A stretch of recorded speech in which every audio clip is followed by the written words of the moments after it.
In 2006, construction workers in Venice, Italy, broke ground for a new building project. Their shovel struck something hard. Bones. Old bones. Archaeologists were called. They began excavating carefully. What they found stopped them cold. A skeleton. Female. Estimated age at death 60 to 70 years. Buried sometime in the 16th century. But this was not a normal burial. The woman's jaw had been forced open. And between her teeth wedged deeply into her mouth was a brick. A large, red brick, deliberately placed there before burial. This was not an accident. This was not decay. This was intentional. The archaeologists knew immediately what they had found, a vampire grave. Not a fictional vampire. A real corpse that 16th century Europeans believed could rise from the dead, spread plague, and terrorize the living. And this woman, whoever she was, had been buried with a brick in her mouth to prevent her from feeding. Here's what most people don't know: vampire graves are not rare. They are not folklore. They are real archaeological phenomena found across Europe, from Poland to England, from Greece to Germany. Hundreds have been discovered. And each reveals something terrifying about how our ancestors understood death, disease, and the supernatural. Today, you are going to discover the real vampire graves of Europe. Not Hollywood vampires. Real bodies, buried in real graves, with real evidence of vampire killing rituals performed by terrified communities. This is archaeology's darkest chapter. And it's all true. Before we explore specific discoveries, we need to understand what vampire graves are and why they exist. A vampire grave is a burial that shows evidence of deliberate post-mortem intervention intended to prevent the corpse from rising or returning. These interventions include objects placed in the mouth, bricks, stones, coins, garlic, stakes or iron rods driven through the body, decapitation with the head placed between the legs or feet, heavy stones placed on the chest or body, bodies buried face down, limbs severed or bound, bodies buried at crossroads or outside consecrated ground. These are not accidents. They are deliberate ritual practices performed by communities who believed the dead could return.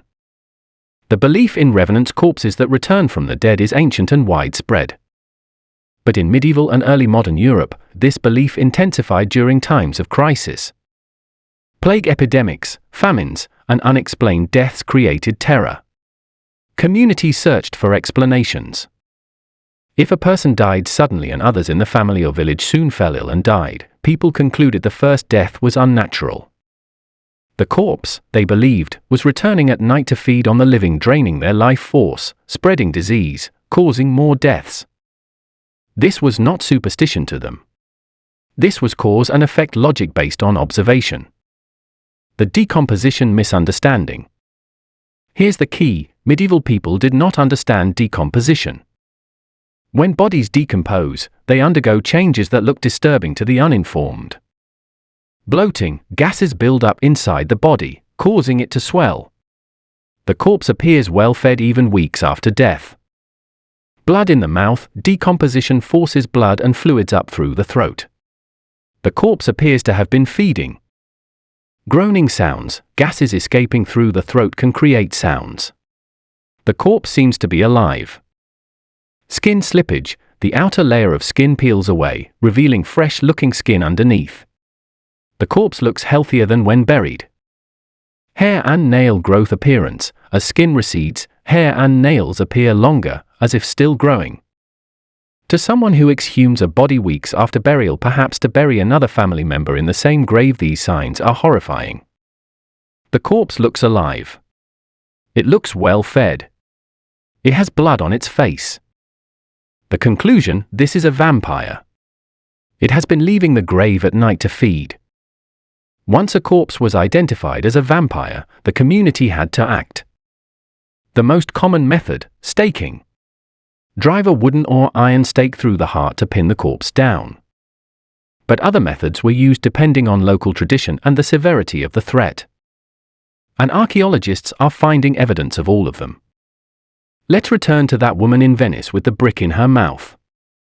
The burial was found on Lazaretto Nuovo, an island used as a plague quarantine station during the Black Death and subsequent plague outbreaks. The woman died during one of Venice's plague waves, likely in the 1500s. Her body was buried in a mass grave with plague victims. But at some point, probably when gravediggers were burying additional bodies, her grave was reopened. Her corpse would have shown the decomposition signs we discussed: bloating, blood around the mouth, looking well fed. Someone decided she was a vampire in Italian folklore, a striga or witch who returned to spread plague. They forced a brick into her mouth and reburied her. The brick served a purpose: to prevent her from chewing through her burial shroud, a common belief about how vampires escaped their graves. Bricks were readily available. Cheap. Effective. In folklore, vampires chewed through their shrouds, then through their own flesh, then emerged to feed on the living. A brick in the mouth made chewing impossible. But there's also a symbolic element. Bricks are associated with construction, with permanence, with sealing. Placing a brick in a corpse's mouth was both practical and ritualistic. The Venice burial is not unique. In 2009, archaeologists in Poland discovered a mass grave from a cholera epidemic in the 1800s. Several bodies had bricks or stones placed in their mouths. In 2013, another burial was found in Northamptonshire, England, medieval period, with a stone placed in the mouth. In 2014, a Bulgarian burial from the 1400s, stone in mouth. The pattern is consistent across time and geography. When epidemics struck and corpses were exhumed showing vampire signs, communities responded with mouth-blocking rituals. Interestingly, many brick-in-mouth burials are female. Why? Historians suggest several reasons. Older women were often accused of witchcraft in medieval and early modern Europe. When plague struck, they were convenient scapegoats. Women who died during epidemics but whose bodies did not decompose normally, perhaps due to burial conditions, were suspected. Widows, midwives, herbalists, women with knowledge or independence were more likely to be accused of supernatural involvement. The Venice woman was elderly, 60 to 70 years old. She likely died during a plague outbreak. She fit the profile of someone a frightened community might blame. These rituals served a psychological purpose for survivors. When death surrounded you, when family, neighbors, children were dying, you needed to feel you had control. Identifying and neutralizing a vampire gave communities a sense of agency. It said, "We understand what's happening. We can stop it." Even if the belief was based on misunderstood decomposition, the ritual provided comfort. And that ritual is written in the archaeological record. Poland has the highest concentration of vampire graves in Europe. Dozens have been discovered in recent decades. And they reveal elaborate anti-vampire rituals. In 2022, archaeologists excavating a 17th century cemetery in Drawsko, Poland, found something extraordinary. A female skeleton. Age, young adult, possibly a teenager. Buried face down, already an unusual practice.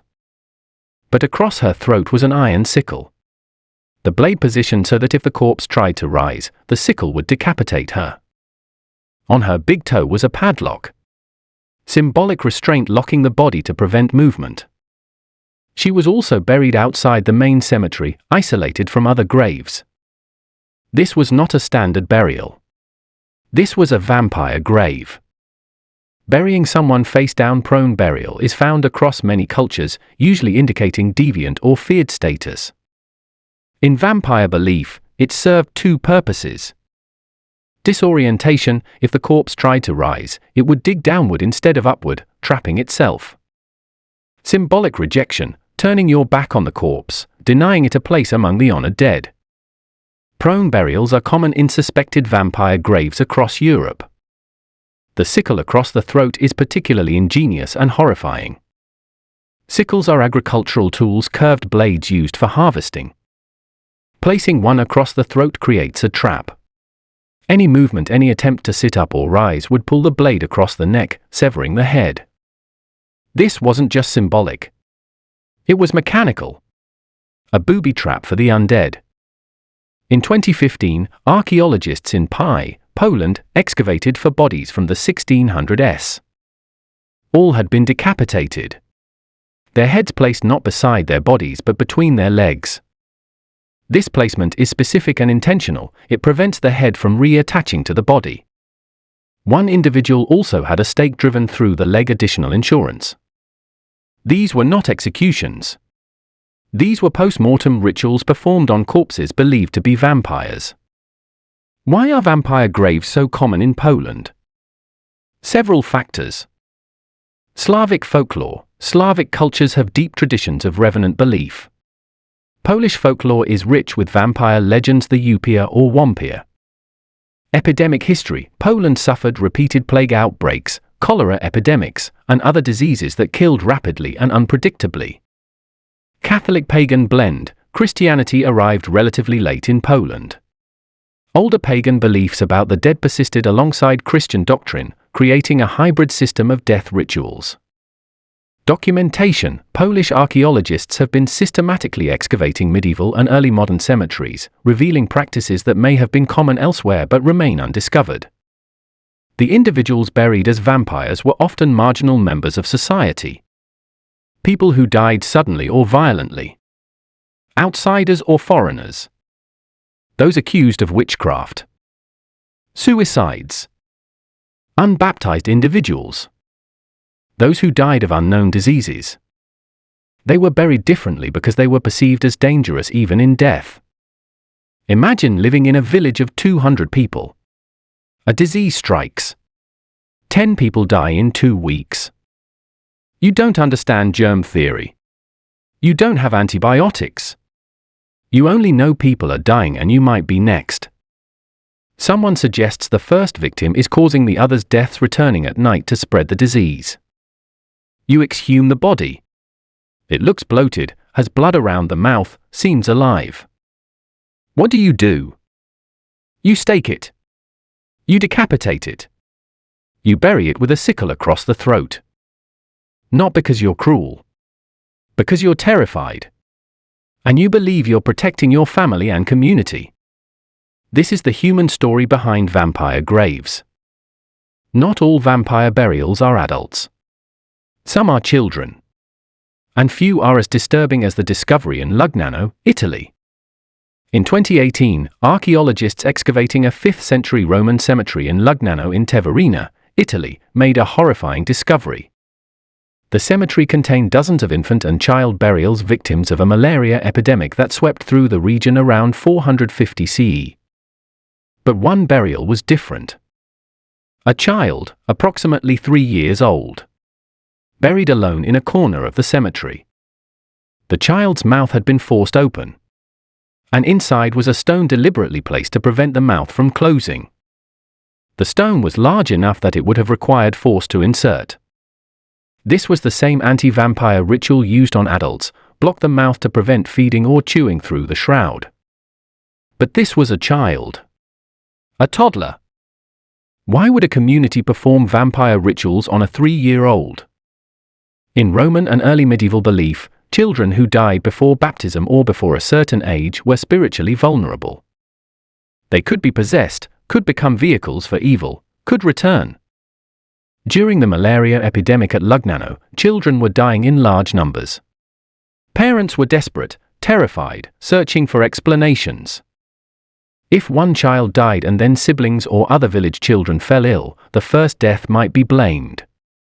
The child's corpse was exhumed, showed decomposition signs, and was identified as a threat. The community responded with the only tool they had, ritual containment. The Lugnano child also had stones placed on the hands and feet.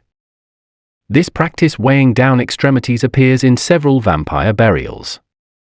The purpose: prevent the corpse from using its hands to dig out or its feet to walk. It's both practical and symbolic, pinning the corpse to the earth, preventing any form of movement. When this discovery was announced, it sparked debate. Some archaeologists argued the stone in the mouth might have been accidental, perhaps fallen there after burial. But the excavation team was certain the stone was too large, too deliberately placed, and consistent with other known vampire burials. The additional stones on hands and feet supported the intentional interpretation. This was a vampire burial, performed on a child during a disease epidemic in a Christian Roman community. The Lugnano burial reveals something deeply disturbing about fear. These were parents, grieving parents. They had just buried dozens of children, including perhaps their own. And they were so frightened, so convinced the dead were causing more death, that they forced open a child's mouth and wedged a stone inside. This is not cruelty. This is terror. Terror so overwhelming that it overrides normal human compassion and taboo. This is what epidemics did to medieval and early modern communities. They shattered psychological boundaries. And vampire graves are the archaeological evidence.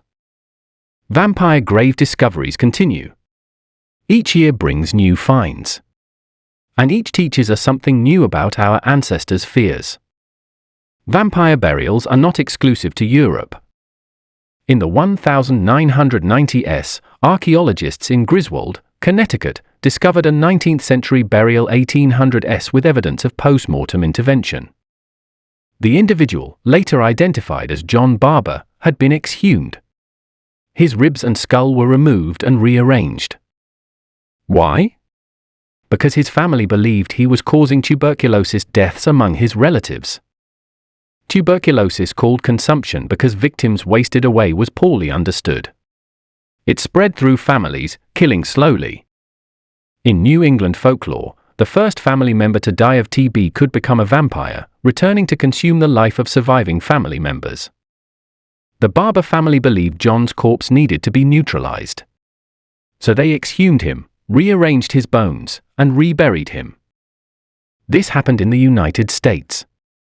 In the 1800s, less than 200 years ago. What's remarkable, vampire beliefs and rituals persist across vast stretches of time and geography. 5th century Italy, stone in child's mouth. 16th century Venice, brick in woman's mouth. 17th century Poland, sickles and stakes. 19th century America, bone rearrangement. The details vary.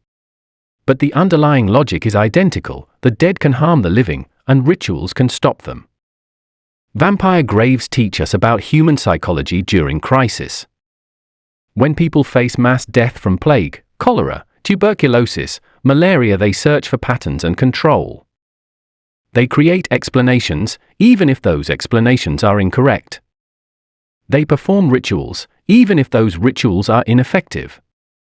Because the alternative, accepting that death is random, that disease is invisible, that you have no control, is psychologically unbearable. Vampire beliefs gave communities agency. Rituals gave structure. Blame gave meaning. This is a universal human response to crisis. Vampire graves also reveal changing attitudes toward death and the body. In societies where corpses were regularly exhumed due to limited cemetery space or family burial practices, people saw decomposition. They saw bodies that didn't look dead in the expected way. This created folklore explaining what they observed. In modern societies, death is hidden. Bodies are embalmed, placed in sealed caskets, buried in permanent graves. We don't see decomposition. This changes our folklore. We don't have vampire scares because we don't see the evidence that medieval people saw. But the underlying fear of death, of disease, of the uncontrollable remains the same. One final consideration: these are real human remains. Real individuals who suffered both in life and after death. Archaeologists excavating vampire graves face ethical questions. Should we display these remains in museums? They're sensational, but they represent trauma. Should we use terms like vampire? It's catchy but potentially disrespectful. How do we balance public interest, scientific research, and respect for the dead? There are no easy answers. But the conversation is important. These individuals were victims of disease, victims of fear, victims of rituals performed on their bodies without consent. Studying their graves teaches us about history. But we must do so with respect. Across Europe and beyond, beneath the soil lie hundreds of vampire graves. Real burials. Real human remains. Real evidence of anti-vampire rituals performed by terrified communities. A woman in Venice with a brick in her mouth. A teenager in Poland with a sickle across her throat. A child in Italy with a stone wedged between tiny teeth. An American farmer whose bones were rearranged by his grieving family. These are not folklore. They are archaeology. They are the physical evidence of fear, fear of death, fear of disease, fear of the uncontrollable. Our ancestors did not have germ theory. They did not have medicine. They had only observation, folklore, and ritual. When they saw corpses that appeared to be alive, bloated, bleeding, groaning, they concluded those corpses were dangerous. And they responded with the tools they had: stakes, stones, sickles, decapitation, isolation. These rituals didn't work. The diseases continued. The deaths continued. But the rituals provided something essential: a sense of control in the face of chaos. An explanation in the face of randomness. Action in the face of helplessness. Vampire graves remind us that fear is universal and timeless. And that humans, when afraid, will do extraordinary things to protect themselves, even if those things seem irrational to us now. If this video changed how you think about vampire legends and the real history behind them, hit that like button and subscribe for more deep dives into the darkest corners of archaeology and history. Write in the comments, did you know vampire graves were real? What other dark archaeological discoveries do you want to learn about? Because the past is not always beautiful or noble. Sometimes it's terrifying. Sometimes it's tragic. And sometimes it's buried just beneath the soil, waiting to be discovered. Thanks for watching.